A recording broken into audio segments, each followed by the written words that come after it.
Alright everyone, let's get this going. Beastmaster.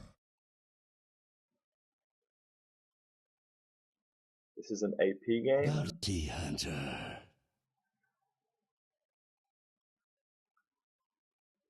Outworld Devourer.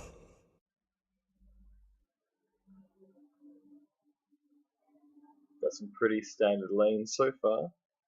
Probably the Outworld Devourer mid, Bounty Hunter off lane. Morphling's pretty flexible.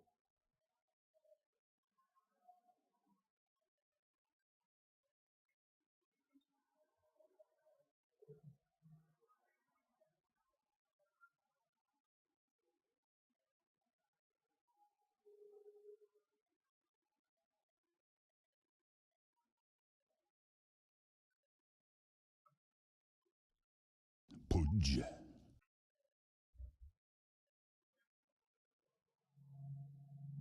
Clink. I speak for the team. Huh. Axe.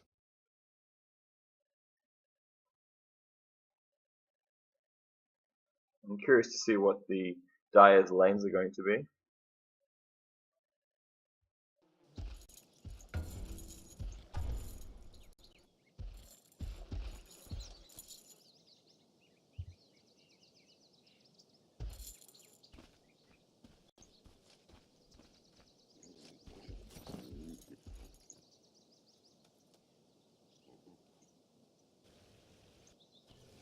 Got safe lane Clinks. Safe lane Ricky.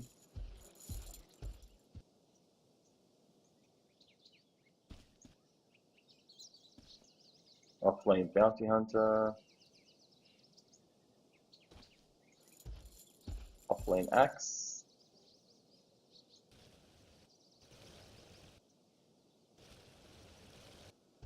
Pudge is going to have trouble mid against the OD.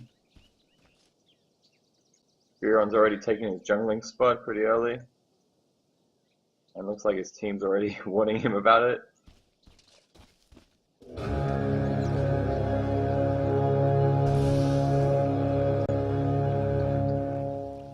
Curious to see what's going to happen with this top rune here. And OD's got it.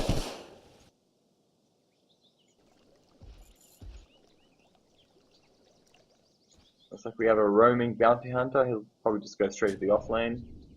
He's searching for the Furion, I guess.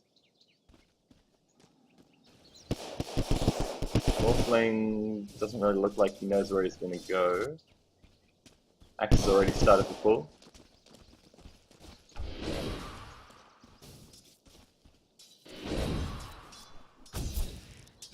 It's just a shame for Axe because Clinks is one of the heroes that can probably zone him out a bit earlier than other heroes. Typically you would put Clinks in the off lane, but I guess it was just a good decision this time to put Clinks in the safe lane to help harass the Axe. Buron's doing his thing.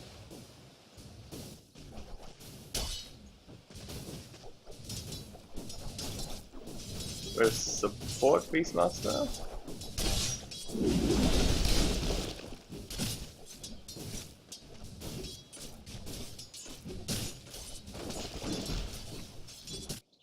Pudge is already having trouble mid with the lack of mana.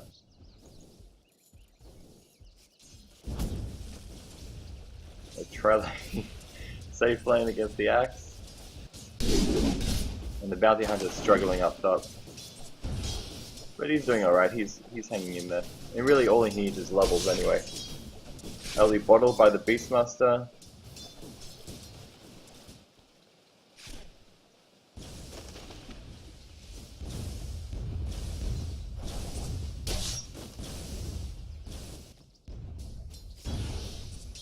Buron's changed spots already.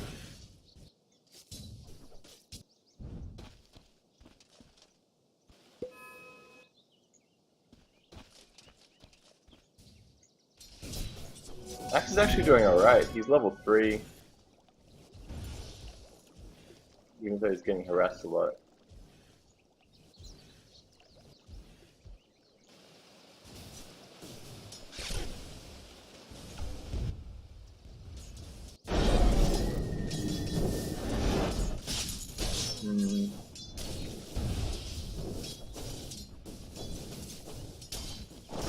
Yeah, just trying to. Oh, he got him, sort of. Deny. Shame.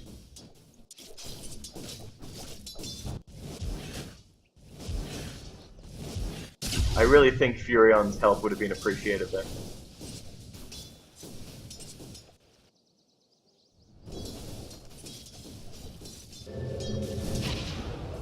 Especially because he's going a ganking build. He hasn't leveled his Furion hasn't leveled his Nature's Call. So that teleportation mid would have been a lot more helpful.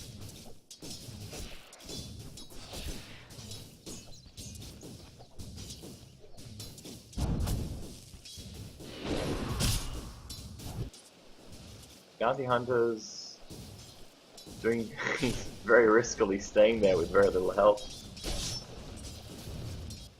One axe throw by Beastmaster and he's pretty much dead. Ground bot.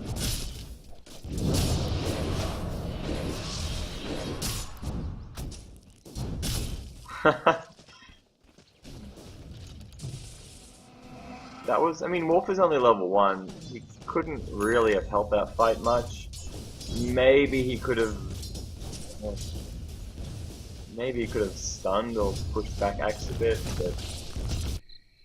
but it doesn't look like Morph was even paying attention. And he's level 1 anyway. He was level 1 at the time, so Bounty Hunter died, that was expected. Bounty Hunter offlane is typically not the strongest offlane. It's very easy to shut him down, very easy to harass him. So you need to play very carefully when you're going Bounty Hunter offlane. And the main reason you put Bounty Hunter offlane is to get an early level 6, get that track up. Especially useful in this game when the opponents have a Ricky and you need that early track.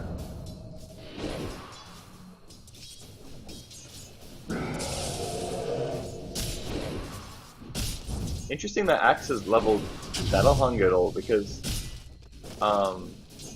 typically against a safe lane like that, you wouldn't really be able to chase much. You would mainly just be using leveling counter healers. At least Bounty Hunter knows. I'm glad to see Bounty Hunter knows he can't really do much in the top lane, so at least he's going in mid.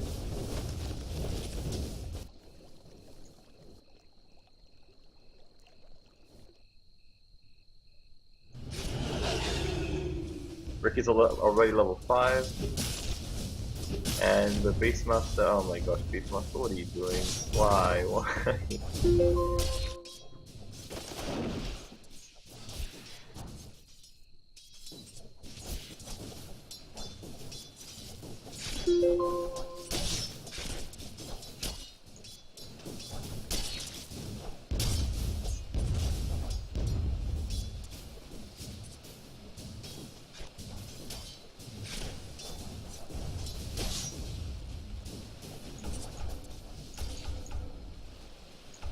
It doesn't look like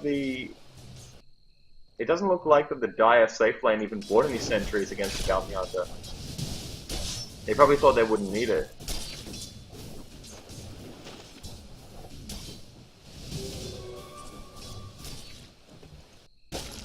Oh, bad luck, Fudge.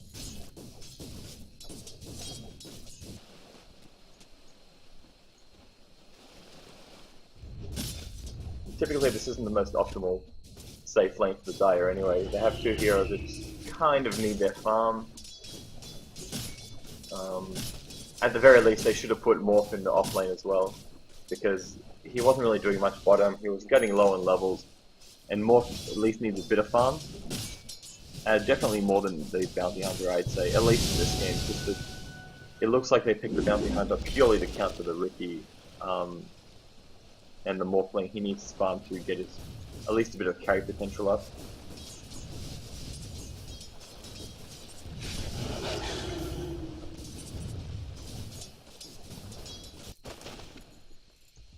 Good to see Bounty Hunter roaming.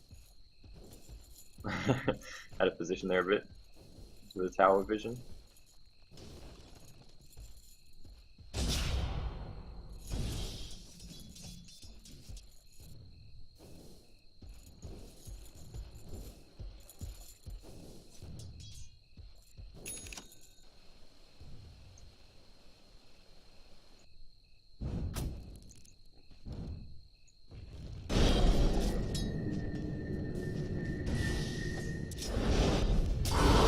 Wow, wow.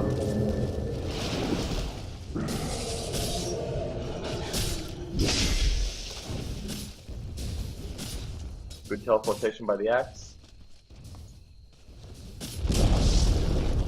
I think Axe's priority in this game should definitely be to rush the blink. Because the enemy, the Radiant has a lot of squishies, and that blink would just be so useful. Especially as a follow-up to Pudge's hook.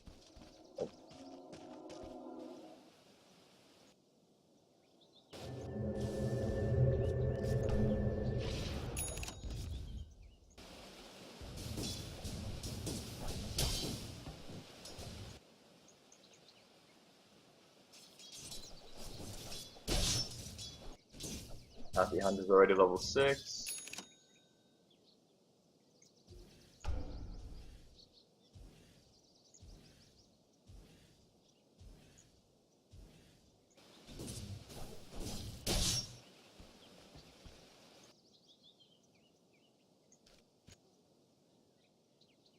Furion's still doing his own thing.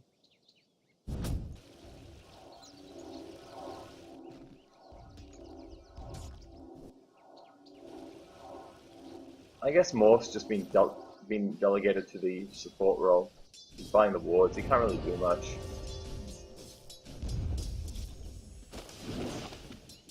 Happy Hunter has dust as well. Interesting.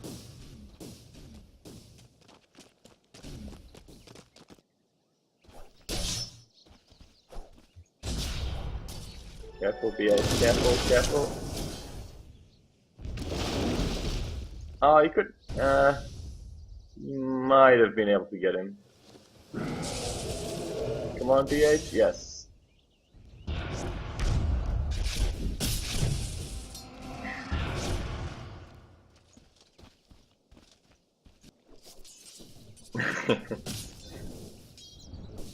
Looks like OG's focusing on positioning with his 4-star.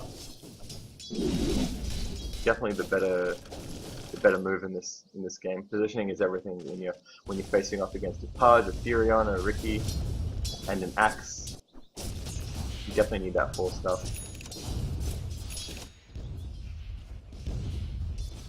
Soul Ring Pudge.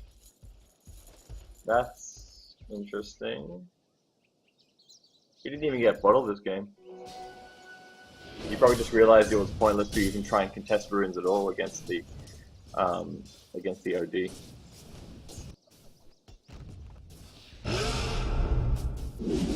Oh, nice.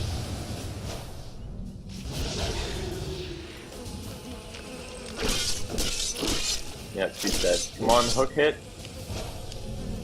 They never need. There we go. What's going on here? OD hesitated with his ultimate against the Pudge, and because of that he ended up staying a bit longer. He might have survived if we were just getting Pudge faster and got him out of there. You probably didn't think it would be necessary, he didn't need to waste it. The Axe has already got his blink, so...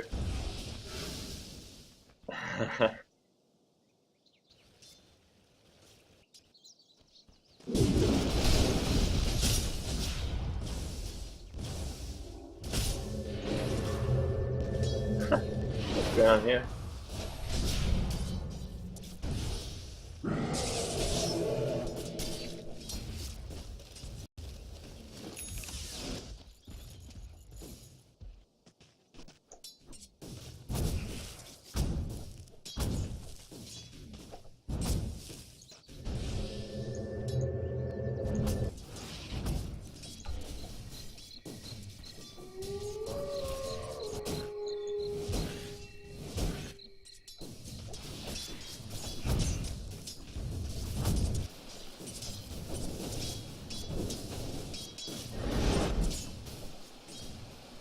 There's the dust on the OD.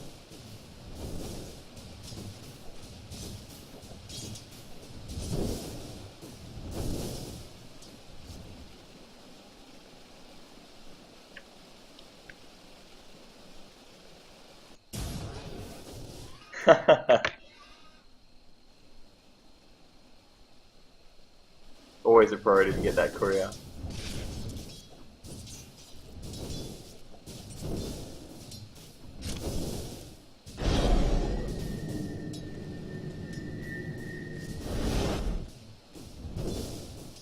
OD's going a very standard build as well. He's only going 1 level in Arcane Orb, and the rest he's maxing out Astral and Essence Aura.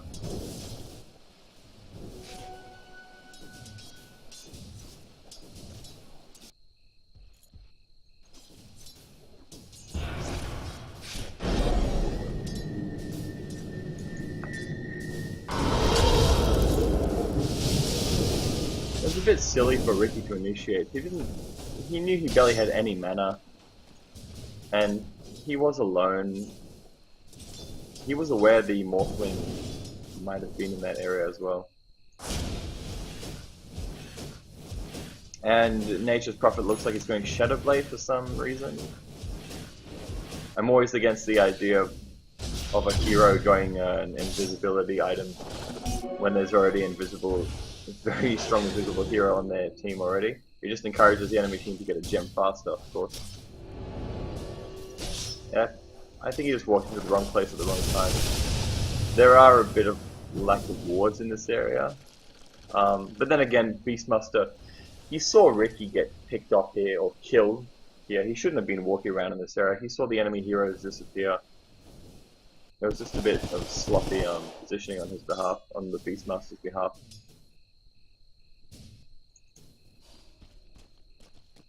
When a teammate dies in a certain area, you generally want to avoid going in that same area again.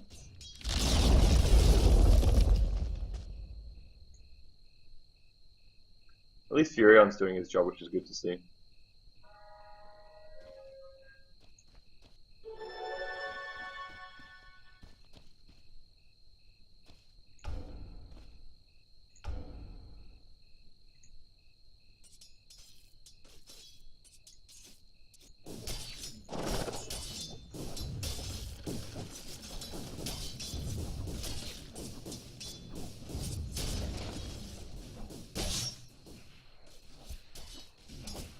Bounty Hunter was making the right choice early game when he saw that he wasn't really getting much farm in the safe lane. He realized he had to focus on what he can do, which was roaming and ganking, and he was doing that quite a lot in the early and mid game. And now he's very successfully helping out with that as well. He's going around, still getting kills wherever possible. Come on, track. Beautiful, beautiful VH. That was inevitable, I think. Follow up.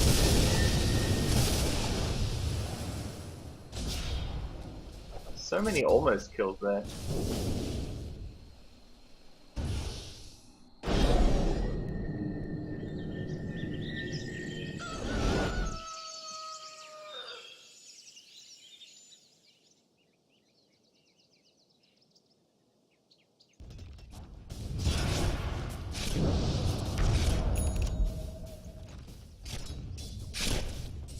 That was a bit silly by Ricky. Did you really think he could kill the Clinks without, before the Clinks left the smoke?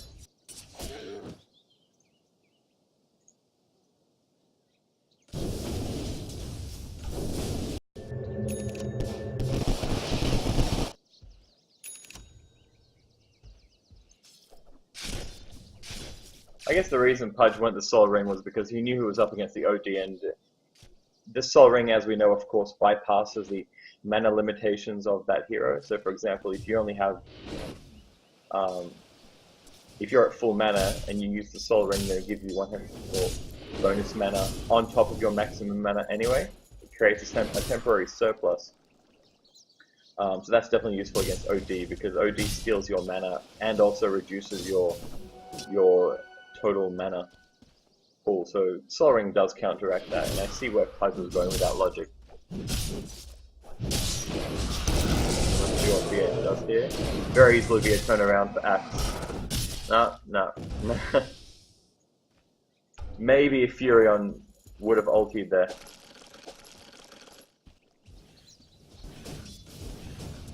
Furion has a Shadow Blade, very, very silly. Come on, he's gonna get trapped. Too late. But they got him. But then. Very good OD. That's really the best way to use OG. You sort of use his Sanity's Eclipse not as a last resort, but you sort of use it when the enemy team's least expecting it, and when they definitely can't counter it. Bounty Hunter's doing his job. He's going traditional Dagon build. Clinks is farming very safely. He hasn't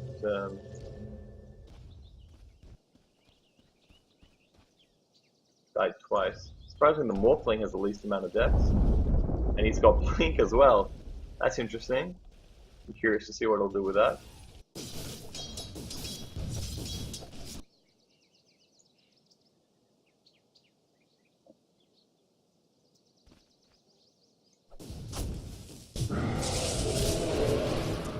Very smart act. Sorry, that sounded sarcastic.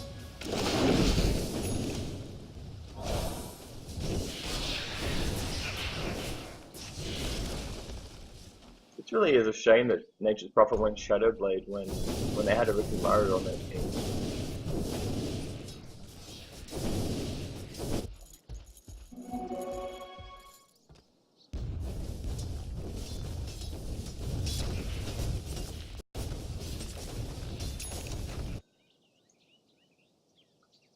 This is what a good bounty hunter does. He's roaming while his team is. I mean, he was roaming before, but this is actually a really good time to roam while his team is pushing the tower to check for any defenses.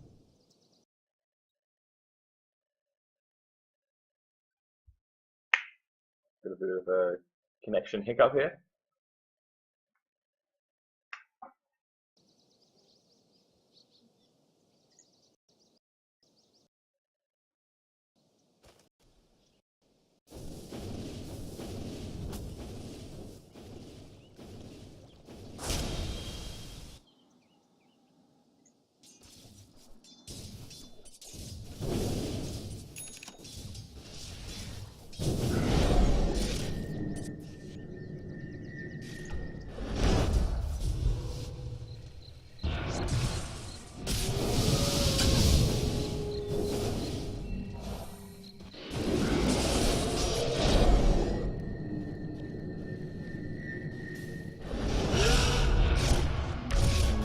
Finally.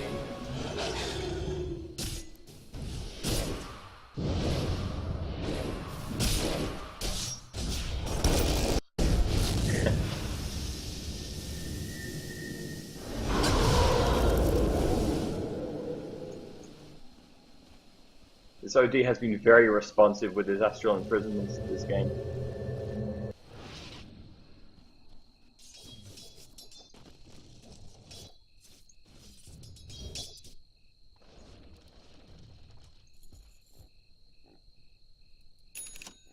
Still have a land courier. Nobody's bothered to put it up to flying.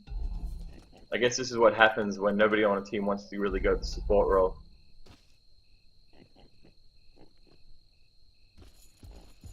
And there you have it.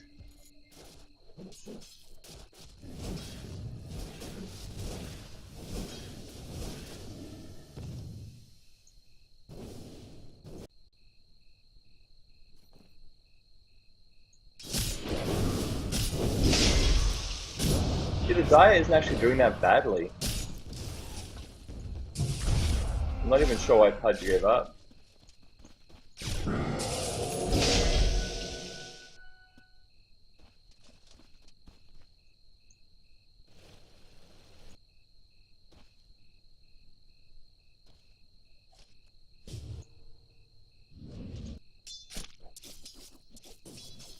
A big thing about this game was vision. The bounty hunter was being very successful roaming around. Perhaps a few more sentries in the DotA mid lane would have prevented ganks. Maybe even sentries in the DotA top lane, because the bounty hunter essentially was really the crux of this game. He was roaming around. He was helping his teammates get kills. Even after he pretty much lost the top lane, he died I think once. The other lanes were more or less a tie. They were doing alright. And the Axe was doing particularly well the bot lane against the Clinks, TA, and Morphling. But really, this game ended up just being a detection game in the end. If they would have detected the bounty hunter, maybe a few more sentries, they probably would have prevented a lot more of their deaths.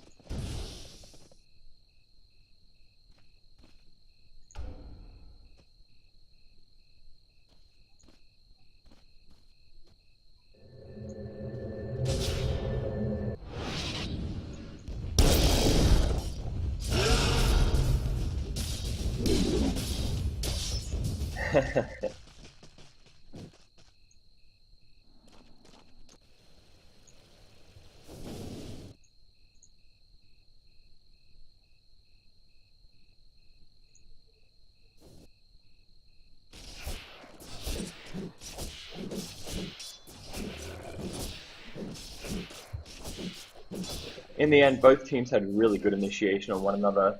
OD with the Astral Imprisonment, and then you had Morphling and Bounty Hunter with the initiations.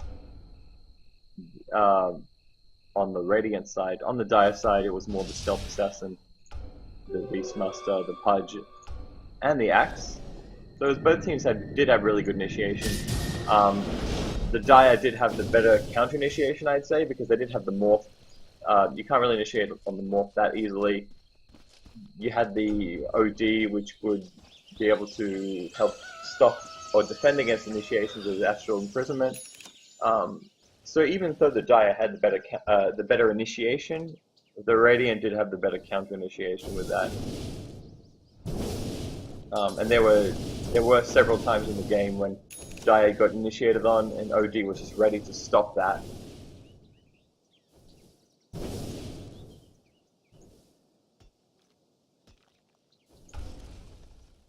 Furion was a bit useless. I get that he did focus on split pushing, but he did get the Shadow Blade as well. There was a bit of a small versus fight there.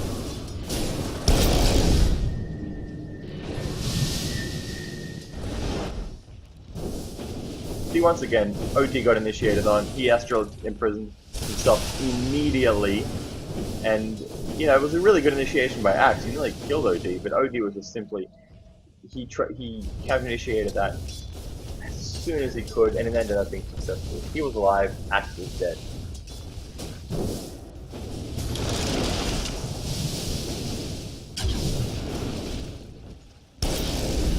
Must also commend Morphling for his positioning and resourcefulness in this game. He was in a tri-lane, more or less relegated to the position of neutral pulling support, and you know, in the end, he didn't even get any real items. He just got one positioning item. That's all he needed. He just needed to stay alive and bait the enemy, I guess, while the rest of his team did the work. And that Blink Dagger, when you think about it, that Blink Dagger really helped with the counter initiation or with the baiting, with the position baiting, because positioning was so important in this game, which was why OD got the Force Staff, and the Lincoln's actually another counter initiation item. So the Radiant realized that initiation, the enemy team's initiation, which was so important, they had to stop that. Lincoln, the Force Staff, the Blink to help with the positioning. Morphling probably realized he couldn't go carry. He might as well just do everything he could.